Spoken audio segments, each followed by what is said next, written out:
तो आज हम देखने वाले हैं क्लास 9 का चैप्टर नंबर 3 साइंस का एटम्स एंड मॉलिक्यूल्स। तो सबसे पहले चैप्टर के टॉपिक की बात करते हैं हम। एटम्स एटम्स क्या होते हैं? एटम्स किसी भी पार्टिकल की सबसे छोटी यूनिट है। और तो इस चैप्टर की स्टार्टिंग हमको देखने मिलती है लॉज ऑफ केमिकल कॉम्बिनेशन। तो लॉज ऑफ केमिकल कॉम्बिनेशन हमें दो देखने को मिलती है। पहली है law of conservation of mass और दूसरी है लॉ ऑफ कांस्टेंट प्रपोर्शन। तो पहले हम law of conservation of mass देख लेते हैं। तो ये जो लॉ है वो लेवोशिर ने दी थी। लॉ दी थी लेवोशिर ने 1774 में। और ये लॉ की स्टेटमेंट क्या है? Mass neither can be created nor can be destroyed in a chemical reaction. मतलब किसी भी केमिकल रिएक्शन में ना तो मास को हम बना सकते हैं ना ही उसको डिस्ट्रॉय कर सकते हैं। अगर अपन अदर वर्ड्स में देखें तो total mass of the products is equals to total mass of the reactants. मतलब जो अपने प्रोडक्ट्स का मास है वो रिएक्टेंट्स के इक्वल ही होगा जब भी कोई केमिकल रिएक्शन टेक प्लेस, मतलब कोई केमिकल रिएक्शन होगा। और इस लॉ के अकॉर्डिंग जो केमिकल रिएक्शन होता है उसमें उसके मास में कोई चेंज नहीं आता है। तो हमारी जो सेकंड लॉ है वो है लॉ ऑफ कांस्टेंट प्रपोर्शन। तो ये लॉ भी हमें लेवोशिर ने ही दी थी। हमें क्या बताती है? Many compounds are made up of two or more elements and those elements are present in fixed proportion. जो इसका मतलब जो एक कंपाउंड है वो एक या एक से ज़्यादा एलिमेंट से बना हुआ होता है। और वो जो एलिमेंट्स होते हैं वो एकदम, हमारा पहला H2O वाटर और सेकंड है NH3। तो H2O देखते हैं। तो यहाँ हमको दिया हुआ है, हमें पता है कि यहाँ पे हमें 2 H दिए हुए हैं, यानी 2:1H। और हमको प्रपोर्शन निकालना है इसलिए रेशियो। और यहाँ पे हमको 1 ऑक्सीजन दिया है इसलिए 1:O। फिर यहाँ पे हमने किया है 2:1U। 1U हमने इसलिए लिया है क्योंकि इसका जो एटॉमिक मास होता है वो 1 होता है। और सिमिलरली यहाँ ओ भी हमारे पास 1 है, ऑक्सीजन 1 है, तो 1:16 इसका एटॉमिक मास होता है। एटॉमिक मास अपन यू में कैलकुलेट करते हैं जो कि है फॉर्मूला यूनिट मास। फिर इसको अगर हम मल्टीप्लाई करते हैं तो हमारे पास यहाँ आंसर आता है 2U रेशियो 10U। और हम यहाँ U से U को कट कर सकते हैं। देन हमारे पास आंसर बचता है 2:16। टू को हम 1 से हमारे पास यहाँ 2:16 है। टू की टेबल में 1 टाइम आता है और 16 8 टाइम्स आता है। तो हमें ये एक फिक्स प्रोपोर्शन में ही मिलेगा हमेशा 1:8। देन एक और एग्जांपल देखते हैं हम NH3। तो यहाँ पर मैंने N हमारे पास 1 है इसलिए हमने 1:1N कर लिया। और रेशियो में हमने लिखा है 1:3H क्योंकि हमारे पास यहाँ जो हाइड्रोजन है वो 3 है। और हमें पता है जो इसका एटॉमिक मास है N का वो 14U है और हाइड्रोजन का 1U है, इसलिए 1:3 करके हमने 3U लिया है यहाँ पर। फिर इसको हम काट नहीं सकते इसलिए हमारे पास ये फाइनल आंसर आता है 14:3 जो कि इसका फिक्स्ड प्रोपोर्शन है। हमारे पास नेक्स्ट आता है डाल्टन्स एटॉमिक थ्योरी। तो यहाँ लिखा हुआ है according to Dalton's atomic theory. जो डाल्टन अंकल थे उन्होंने ये दिया है all matter whether an element a compound or a mixture is composed of all small particles called atoms the postulates of this theory में बी। तो यहाँ पर हमारे पास दिए हुए हैं according to Dalton uncle all matter, जो भी मैटर होता है चाहे वो एलिमेंट हो, कंपाउंड हो या मिक्सचर हो, सब पार्टिकल से कंपोज होते हैं। और वो पार्टिकल्स जो स्मॉलेस्ट यूनिट है वो है एटम्स। और फिर है the postulates of this theory as follows. पास यहाँ पे है कुछ पोस्टुलेट्स हैं। यहाँ हमारे पास 6 पोस्टुलेट्स है टोटल। तो एक एक करके हम सबको देखते हैं। All matter is made up of very tiny particles called atoms which participate in chemical reactions. जो भी मैटर होता है वो बहुत स्मॉल पार्टिकल से बना हुआ होता है जिनको एटम्स कहते हैं। और वो सब, तो हमारा सेकंड वाला है first letter and any other letter occurring in the name of the element. तो हम इस वाले में हम एक तो पहला लेटर और के पूरे एलिमेंट के नेम में जो भी और दूसरा लेटर अकर होता है उनमें से हम कोई सा भी लेटर ले लेते हैं हम। जैसे कि जिंक Zn है जिसमें Z फर्स्ट लेटर है, N सेकंड थर्ड लेटर है, और क्लोरीन में C फर्स्ट लेटर है और L थर्ड लेटर है। फिर थर्ड वाला है बाय लैटिन और ग्रीक लैंग्वेज। तो एग्जांपल है हमारे पास पहला पोटेशियम। पोटेशियम को हमको पता है के से डिनोट करते हैं, और इसमें के का मतलब होता है कैलियम। नाइट्रियम पोटेशियम, पोटेशियम को हम Na से डिनोट करते हैं जिसका मतलब है नाइट्रियम। फिर है आयरन, आयरन को Fe से डिनोट करते हैं और निकलता है हमारा फेरस। गोल्ड Au हम डिनोट करते हैं इसको, और ऑरम है। इसके अलावा भी हमारे पास एग्जांपल है, जैसे सिल्वर का लेते हैं हम Kg, ये होता है अर्जेंटम। तो ये हमारे पास और एक एग्जांपल हो गया। तो इतना ही था सिंबल्स में, ज़्यादा कुछ नहीं है। तो हम नेक्स्ट देखेंगे एटॉमिक मास। नाइट मास कॉल्ड एटॉमिक मास। तो डाल्टन के अकॉर्डिंग जो हर एक एटम का डेफिनाइट मास होता है जिसे हम एटॉमिक मास कहते हैं। एटॉमिक मास की ऐसा यूनिट होती है u. Firstly 1/16 of mass of oxygen atom for the following reason. तो 1/16 मास ऑफ O2। तो जो ऑक्सीजन था उसका जो 1/16 पार्ट था ना, 16 पार्ट था, उसको ले लिया था हमने हमारा एटॉमिक मास निकालने उससे सिलेक्ट किया था। फिर इसके रीजंस क्या थे? क्योंकि ऑक्सीजन जो था वो ज़्यादा एलिमेंट्स के साथ रिएक्ट करता था और इट्स एटॉमिक मास वाज के ऑफ द एलिमेंट्स। हाँ, और जो इसका इससे ना ज़्यादातर एलिमेंट्स का जो एटॉमिक मास आता था वो होल नंबर्स में आता था। फिर in 1916 carbon C12 isotope is universally was chosen as a standard reference for measuring atomic mass. तो 1916 में कार्बन C12 आइसोटोप का मतलब हम नेक्स्ट चैप्टर में पढ़ेंगे। Is universally was chosen as the standard. तो 1916 में कार्बन C12 आइसोटोप को पूरी दुनिया में standard reference for measuring atomic mass measure करने के लिए स्टैंडर्ड रेफरेंस बना लिया था।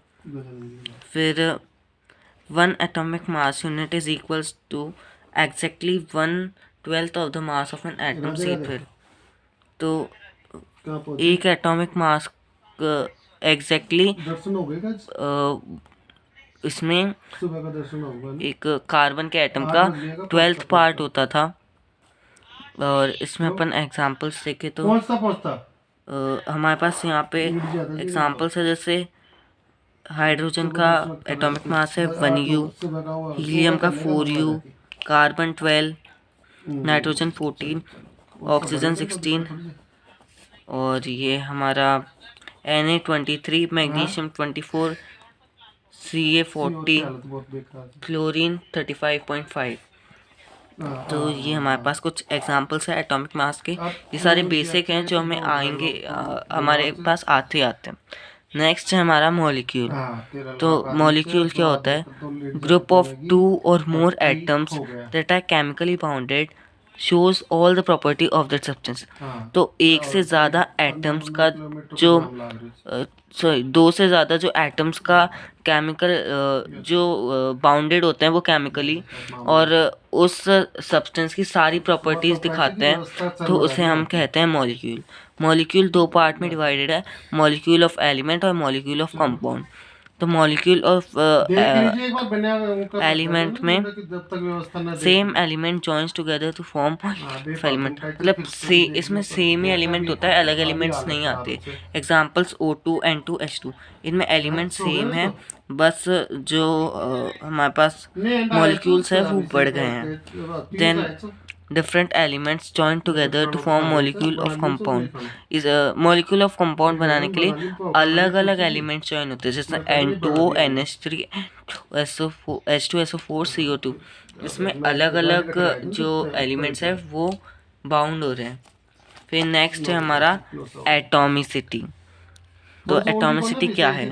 The number of atoms constituting a molecule is known as its atomicity. जो जितने एटम्स एक मॉलिक्यूल कंबाइन करते हैं बस उसी को एटॉमिसिटी कहते हैं। एटॉमिसिटी भी 4 टाइप्स की है हमारे पास। जिसमें केवल एक ही एलिमेंट होता है उसे हम कहते हैं मोनो एटॉमिक, जैसे कि आर्गन, हीलियम। फिर जिसमें 2 होते हैं एलिमेंट्स उसे हम कहते हैं डाई एटॉमिक, एग्जाम्पल है O2N2। फिर थर्ड है ट्राई एटॉमिक, जिसमें 3 हमारे पास एलिमेंट हैं जो कि है CO3H2O। इनमें 3 एलिमेंट हैं, मतलब 3 हमारे पास वो है मॉलिक्यूल्स। फिर फोर्थ है हमारा जिसमें 4 या ज़्यादा हों उन्हें हम कहते हैं पॉली एटॉमिक, जैसे कि H2SO4, AlCl3, K2SO4, K2SO4। इन सभी में 4 या फिर 4 से ज़्यादा हम मॉलिक्यूल्स देख सकते हैं। फिर नेक्स्ट है हमारे पास आयंस। तो आयंस क्या होता है? कंपाउंड्स कंपोज्ड ऑफ मेटल्स और non metals contain charge species called ions. जब किसी कंपाउंड के जो मेटल और नॉन मेटल होते हैं उनमें हमको चार्ज मिल जाते हैं जो कि पॉजिटिव या नेगेटिव हो सकते हैं, बस उसी को आयन कहते हैं। फिर आयंस की प्रॉपर्टीज़ क्या है? आयंस है पॉजिटिव और नेगेटिव चार्ज। आयंस के पास पॉजिटिव या फिर नेगेटिव चार्ज होता है।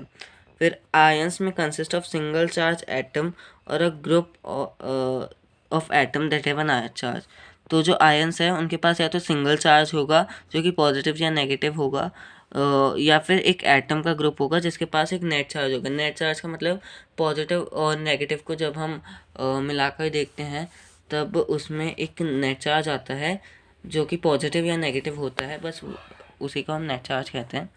फिर थर्ड है a group of atom carrying a net charge is known as poly atomic ion. जब एक एटम का ग्रुप नेट चार्ज कैरी करता है तो उसे नॉर्मल आयन की जगह पॉली एटॉमिक आयन कह देते हैं।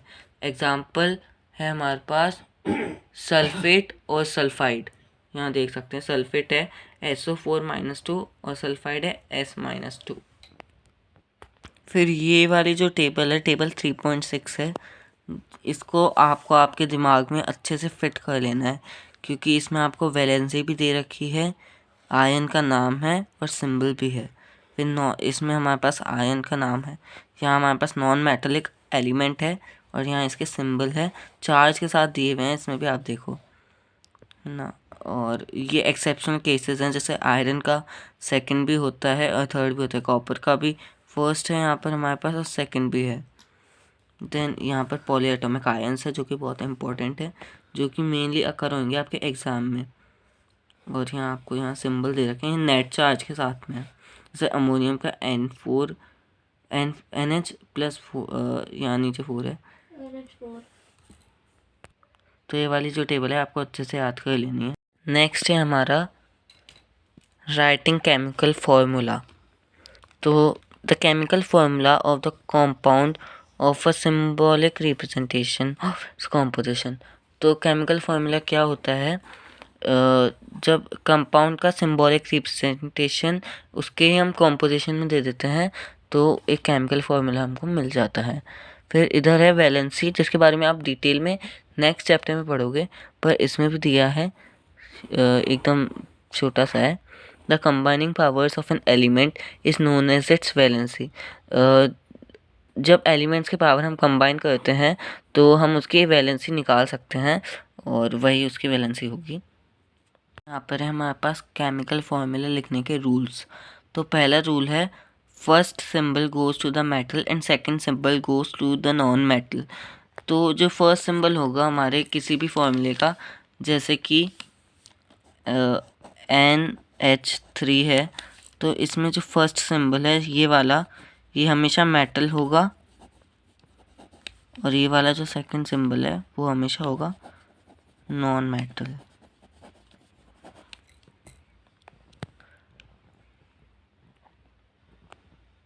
तो इसका एक और एग्जांपल है NaCl। इधर सोडियम एक मेटल है और क्लोराइड एक नॉन मेटल है। सेकंड रूल है हमारा after writing the symbols the charges over the cation and anion is to be return. मतलब जैसे NaCl है, हमने उन दोनों के चार्जेस एक दूसरे के नीचे लिखे हैं। जैसे क्लोराइड का तो हमने Na के नीचे लिखा है और Na का क्लोराइड के नीचे, तो हमें ये आंसर मिलता है NaCl।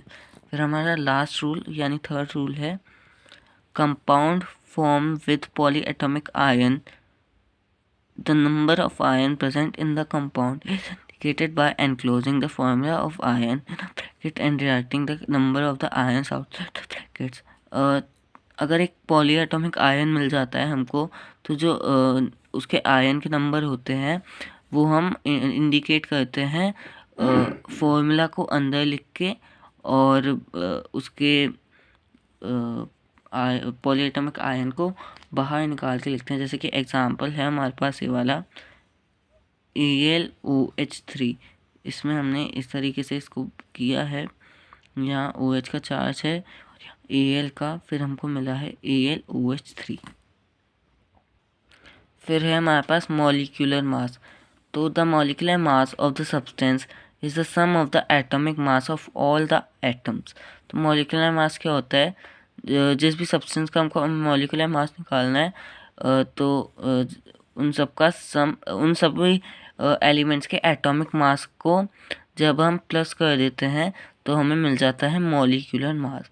The unit of molecular mass is you. तो मॉलिक्यूलर मास की भी SI यूनिट यू ही होती है। एक एग्जांपल देख लेते हैं हम। तो यहाँ है NH4/2SO4। तो यहाँ हमको 2N दे रखे हैं। अगर हमें ये ब्रैकेट के बाहर कोई भी वैल्यू मिलती है तो हमें उसके ब्रैकेट के अंदर वाले से हमेशा वो ब्रैकेट के अंदर वाला भी माना जाता है। तो ये 2 × N किया प्लस 8 × अब आप सोचेंगे यहाँ 8 क्यों किया है, तो हमें जो यहाँ ऑलरेडी H4 दिया है और बाहर भी 2 दिया है, तो हमें ब्रैकेट के अकॉर्डिंग मल्टीप्लाई करना होगा, जो कि हमें आएगा H8। तो कि ये हो जाएगा 8 × H। फिर S हमारे पास 1 है, तो हमने 1 × S किया है प्लस 4 × O, क्योंकि O हमारे पास जो है 4 है। ये ब्रैकेट के अंदर नहीं है, इसलिए हमने S को 1 लिया है, O को 4। देन इन सभी के हम एटॉमिक मास लिख देंगे। जैसे N का 14, H का 1, S का 32 और O का 16। फिर जब हम इन सभी को मल्टीप्लाई कर ऐड कर देंगे तो जैसा हमारे पास यहाँ आंसर आ गया 132। पर जब भी आप इस टाइप के क्वेश्चन सॉल्व करें तो ये ज़रूर याद रखना कि साइड में आप जो एटॉमिक मासेस हैं वो ज़रूर लिख दें। अब इस चैप्टर का हमारे पास लास्ट टॉपिक है formula unit mass. In this kind of mass we use the word formula unit. The word formula unit is for those substance within particles are ion। तो फॉर्मूला यूनिट मास हम किसका निकालते हैं, जब हम किसी आयन का मास निकालते हैं। फॉर्मूला यूनिट इसलिए लिया है क्योंकि हम मास किस चीज़ का निकाल रहे हैं, आयन का। और इसके बाद मैं आपको एक छोटी सी चीज़ बताता हूँ। ये एक इम्पॉर्टेंट टेबल है जो आपको याद करनी है। ये टेबल है common names of some chemical formulas की, जिसमें बहुत से बच्चे कंफ्यूज हो जाते हैं। तो इसमें क्या होता है, आपको कई जगह ये केमिकल नेम्स की जगह या फॉर्मूला की जगह कॉमन नेम्स दे देते हैं, जिनमें आप कंफ्यूज हो जाते हैं एग्ज़ाम्स में, और जिससे आपके मार्क्स कट जाते हैं। तो ये आपको याद रखना है। जैसे NaCl sodium chloride table salt होता है। इसका मतलब आप अगर फॉर्मूला और कॉमन नेम्स भी याद कर लेंगे तो कोई दिक्कत नहीं है, just because formula chemical names मेरे हिसाब से आपको आते होंगे। और फिर है NaOH sodium hydroxide caustic potash, CaO calcium oxide limestone marble quicklime, CaOH twice calcium hydroxide slate lime और lime water, Na2CO3 sodium carbonate washing soda, NaHCO3 sodium bicarbonate baking soda. आपको ध्यान रखना है बाइकार्बोनेट और डायरेक्ट सोडियम कार्बोनेट फ़र्क है, भले ये थोड़ा सा ही हो मगर फ़र्क है दोनों में। फिर है N2SO4 hydrogen sulphate sulphuric acid, HNO3 hydrogen nitrate nitric acid. तो आपको ये वाली टेबल तो कर ही लेनी है मेरे हिसाब से, और बाकी आप एक बार देख लीजिएगा। और इसके बाद में आपको कुछ इम्पोर्टेंट क्वेश्चन जो आपको सॉल्व करने चाहिए वो भी दे देता हूँ। तो ये आपका पहला क्वेश्चन है, आप वीडियो को पॉज करके इसे नोट डाउन कर लेना। ये आपका दूसरा क्वेश्चन है, इसे भी आप पॉज करके नोट डाउन कर लीजिएगा। ये भी बहुत ही इंपॉर्टेंट क्वेश्चन है। इस टाइप के क्वेश्चन आपके ज़रूर एग्ज़ाम में आएंगे। टीचर ये सारे क्वेश्चंस कंफ्यूज करने के लिए देता है। डेल्टॉन्स एटॉमिक थ्योरी में से इस टाइप के क्वेश्चंस आपसे पुटअप किए जा सकते हैं। ये भी एक इम्पोर्टेंट क्वेश्चन है, इसे भी लिख लीजिएगा। नेक्स्ट क्वेश्चन है आपका, define the atomic mass unit. एक और है आपका यहाँ पे, which postulate of Dalton's atomic theory can explain the law of definite proportion. तो ये कुछ आपके इम्पोर्टेंट क्वेश्चंस थे। इसके अलावा आप अगर देखें तो मैंने आपको मोल कॉन्सेप्ट नहीं पढ़ाया है, जस्ट बिकॉज सीबीएसई ने उसे आपके सिलेबस में से कट कर दिया है, तो इसलिए मैंने उसे आपको पढ़ाया नहीं है। बट स्टिल अगर आपको पढ़ना है तो आप कमेंट सेक्शन में बता दीजिएगा, मैं उसके लिए एक सेपरेट वीडियो डाल दूँगा। और अगर आपको हैंडमेड नोट्स चाहिए तो आप कमेंट बॉक्स में डाल दीजिएगा, मैं उसके लिए अलग वीडियो बना दूँगा या फिर उसे डिस्क्रिप्शन बॉक्स में डाल दूँगा। तो आज के लिए इतना ही। थैंक यू, और अच्छे से मन लगा के पढ़ाई करना।